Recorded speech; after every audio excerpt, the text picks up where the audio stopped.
جو لوگ اللہ پر ایمان لائیں، کہیں کہ ہمارا رب اللہ ہے، پھر اس پر جم جائیں، ان پر فرشتوں کا نزول ہوتا ہے، نہ کوئی غم کرو نہ خوف، خوشیاں مناؤ جنت کی جس کا تم سے وعدہ کیا گیا تھا۔ اللہ کی ربوبیت پر اطمینان جب انسان کو ہو جاتا، میرا رب اللہ ہے، ربی اللہ، انسان کے لیے نہ کوئی کھٹکا، نہ کوئی خطرہ، نہ کوئی خوف، نہ کوئی حزن۔ جو کچھ ہو رہا ہے کس کے اذن سے ہو رہا ہے؟ اللہ کے اذن سے۔ اللہ کے اذن کے بغیر پتا تک نہیں ہلتا۔ یہ کوئی اندھا بہرا مادہ نہیں ہے جس سے مجھے کوئی خوف ہو۔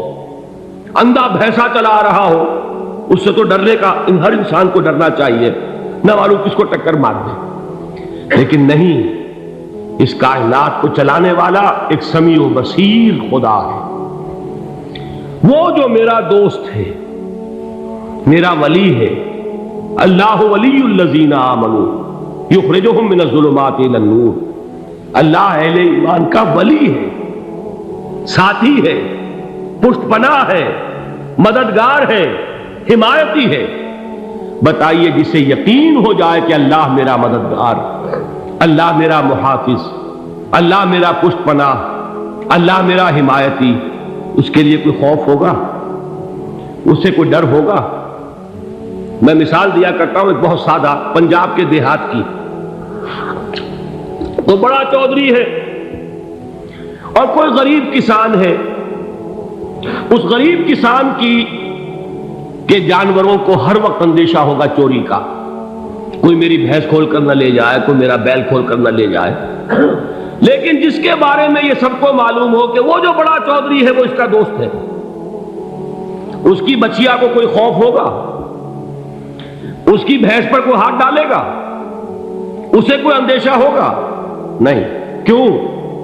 کہ وہ بڑا چودھری، بڑا اس کا یہاں کا سردار، جاگیردار، سب کو معلوم ہے وہ میرا دوست ہے، کوئی میرے خلاف اقدام نہیں کر سکتا۔ اس دنیا میں یہ چھوٹی سی بات اگر آپ کے دلی اطمینان اور سکون کا باعث بن سکتی ہے تو ذرا تصور کیجئے۔ میں لفظ تصور استعمال کروں گا صرف اس لیے کہ اس کا ہم جس کو کہتے ہیں ادراک اور شعور کر نہیں سکتے، اگر کے ساتھ کر سکتے۔ اگر یقین ہو کہ اللہ میرا مددگار اور یقین ہو کہ اللہ ہر آن میرے ساتھ ہے، پھر کوئی خوف؟ کس کا خوف؟ کوئی شے اللہ سے بالا تر ہے؟ کوئی قوت اس سے زیادہ طاقتور ہے؟ کوئی اس کے ارادے کو بدلنے والا ہے؟ کوئی اس کی مشیت کے آڑے آنے والا ہے؟ یہی بات ہے جو حضور نے فرمائی۔ یہ ایمان کا حاصل ہے لب لباب، کہ دیکھو اچھی طرح اس بات کو ذہن نشین کر لو، اگر تمام انسان مل کر تمہیں کوئی نقصان پہنچانا چاہے نہیں پہنچا سکتے، مگر جو کچھ اللہ نے لکھ دیا ہو، اور تمام انسان مل کر تمہیں کوئی نفع پہنچانا چاہے نہیں پہنچا سکتے، مگر وہ شے جو اللہ نے طے کر دی۔ آپ پھر میں کہوں گا ذرا طاری کیجئے، اسے فرض کیجئے، اسے سوچئے، اگر اس حدیث پر ہمارا دل ٹھکا ہوا ہو تو کسی سے ڈر ہوگا؟ یہ مجھے نقصان نہ پہنچا دے، یہ میری رپورٹ خراب نہ کر دے، یہ میری انکریمنٹ نہ رکوا دے، یہ میرا یہ نہ بگاڑ دے، یہ میرے یہ نقصان نہ پہنچا دے۔ اس کا ڈر، اس کا ڈر، اس کا خوف، اس کی خوشامد، اس کے لیے جا کر طرح طرح سے اپنی عزت نفس کو ذلیل کروانا اس کے سامنے، یہ سب کچھ کیوں کرتا ہے انسان؟ جب سمجھتا ہے کہ اس کے ہاتھ میں میرا کوئی نفع ہے، اس کے ہاتھ میں میرے لیے کوئی ضرر ہے، یہ مجھے کوئی غضب پہنچا سکتا ہے، یہ مجھے کوئی نقصان پہنچا سکتا ہے، یہ میرا کوئی کام بنا سکتا ہے، یہ میری کوئی ضرورت پوری کر سکتا ہے، اسی کا نام شرک ہے۔ جہاں آپ نے یہ سمجھا کہ غیر اللہ کے اندر کوئی طاقت موجود ہے، وہی شرک ہے۔ بتوں سے تجھ کو امید ہے، خدا سے نومیدی، مجھے بتا تو صحیح اور کافری کیا ہے؟ شرک تو یہ ہے۔ جس پر بھی تمہیں یہ خیال ہے، کلمہ ہے یہ کلمہ سوم، لا حول ولا قوت الا باللہ، ذرا اس پر دل کو کبھی اگر آپ تصور کریں، پھر فرض کریں، دل ٹھک جائے اس پر، کوئی طاقت نہیں۔ یہی بات تھی جو شیخ عبد القادر جیلانی رحمۃ اللہ علیہ نے اپنی وصیت میں اپنے بچے سے کہی. 11ویں دینے والے ہیں، لیکن حضرت شیخ عبد القادر جیلانی کی وصیت اور تعلیمات کو کتنے لوگ ہیں تم جانتے ہو؟ یہ جن مقامات تک پہنچے ہیں وہ کس چیز کی بدولت پہنچے؟ انہوں نے جو پیغام دیا وہ کیا تھا؟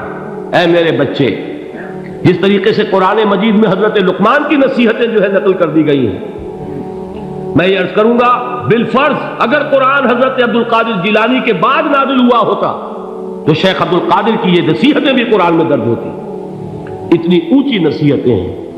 اے میرے بچے، اس حقیقت کو ذہن نشین کر لے، لا فاعل فی الحقیقت ولا مؤثر الا اللہ.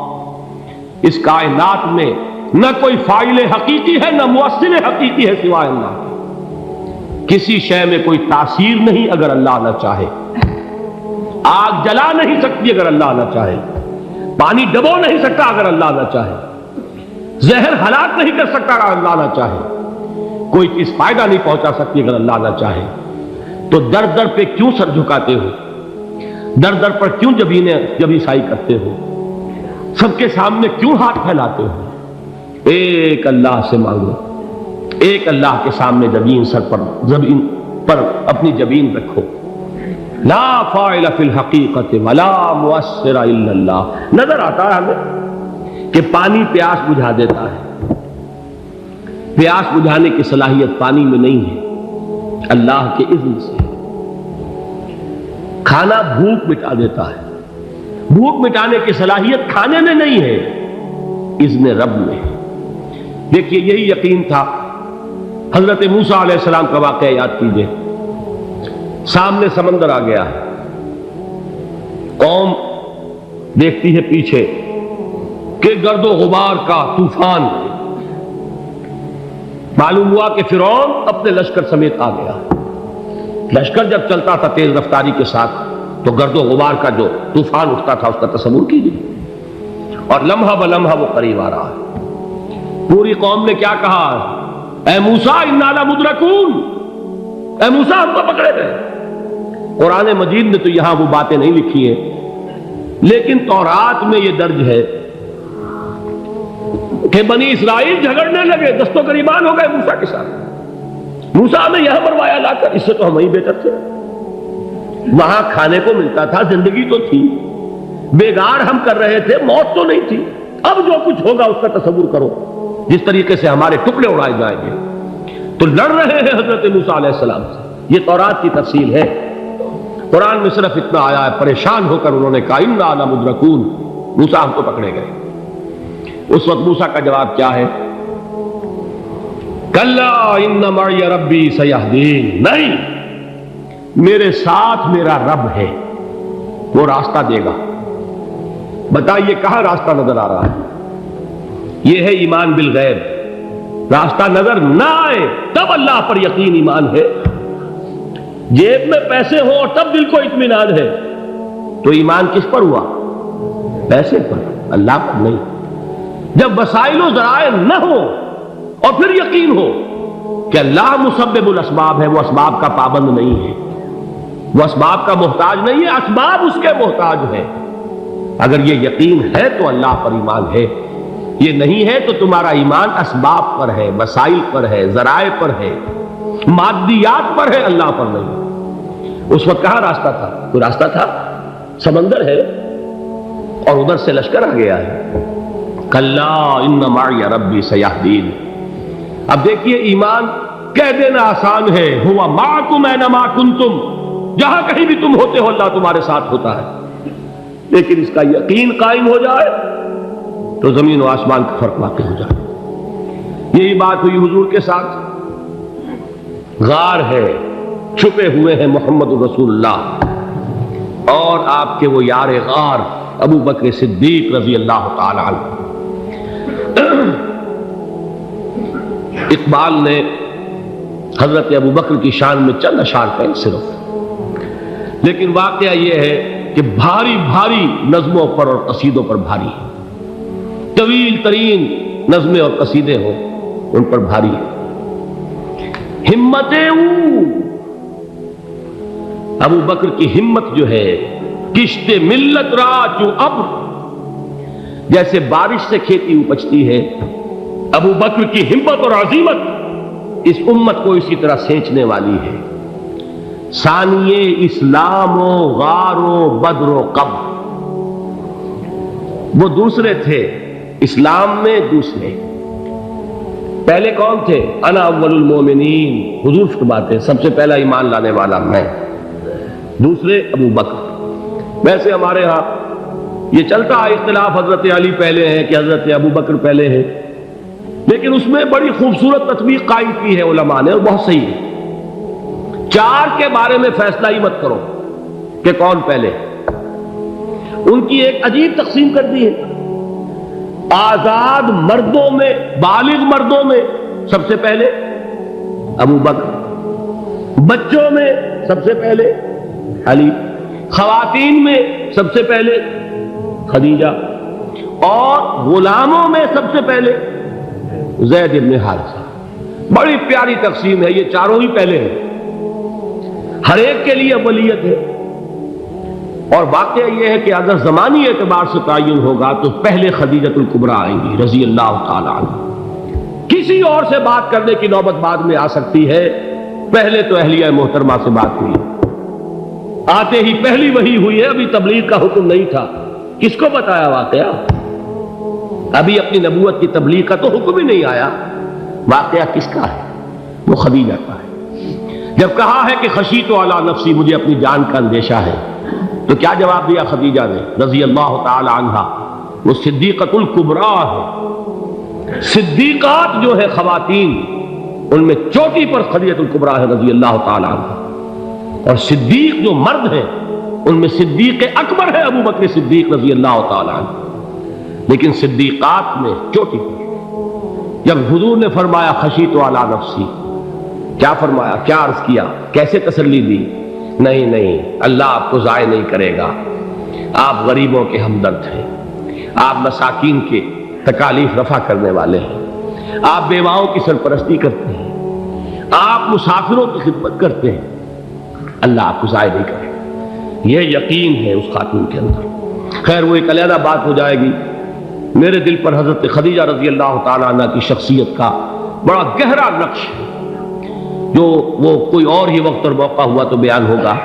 بہرحال اقبال نے ایک مصرے میں جو چار اولیتیں جمع کر دی ہیں، ہمت او کشت امت را چو ابر، ثانی اسلام و غار و بدر و قبر۔ اسلام میں حضور کے بعد پہلے کون؟ ابو بکر۔ غار میں حضور کے ساتھ کون؟ ابو بکر۔ بدر کی رات اللہ کا رسول سر بسجود، وہ جھاڑ، وہ گھاس پھوس کی جو جھوپڑی بنائی گئی تھی، اور وہاں تلوار ننگی لے کر پہرا دینے والا کون؟ ابو بکر۔ اور اس حجرہ عائشہ میں محمد کے بعد سب سے پہلے دفن ہونے والا کون؟ ابو بکر رضی اللہ تعالی عنہ صلی اللہ علیہ وسلم۔ وہ جو معاملہ میں سنا رہا تھا غار ثور کا، حضرت ابو بکر بھی حضور کے خیال سے لرز گئے ہیں۔ آپ کو یاد ہوگا کہ جا کر پہلے تمام جتنے سوراخ تھے انہیں بند کیا، ایک سوراخ رہ گیا تھا جس کو بند کرنے کے لیے کوئی کپڑا نہیں تھا، وہاں اپنی ایڑی رکھی ہے، تب کہا ہے حضور سے تشریف لائیے، اور اپنے زانو پر حضور کو لٹایا ہے، اور وہاں کسی موذی جانور نے کاٹا ہے، حضور کی آنکھ لگ گئی تھی، اس وقت اس بل کے اندر جو بھی بچھو ہے کیا ہے واللہ عالم، اس نے کاٹا ہے، اس کی تکلیف کی وجہ سے ابو بکر کی آنکھوں سے آنسو ٹپک گئے، حضور کے چہرے مبارک پر پڑے ہیں، تو حضور جاگے ہیں، معاملہ کیا ہے؟ ایڑی نہیں ہٹائی وہاں سے،